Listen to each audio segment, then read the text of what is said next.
Welcome back to another technical deep dive here in the debug zone. Today we're tackling a big question and breaking it down with insights from other users. Hopefully this clears up some misconceptions and helps you get the answer you need. So buckle up, stay a little curious, and let's jump right in.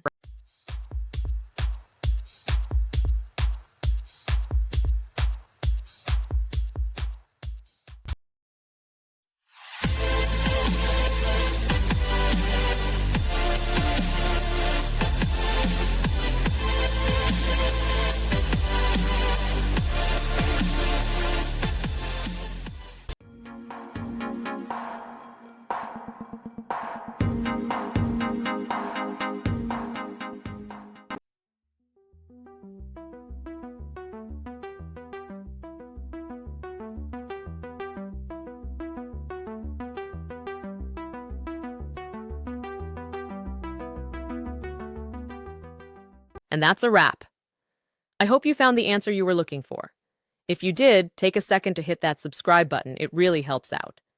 And let me know in the comments which solution worked best for you. See you next time in the debug zone.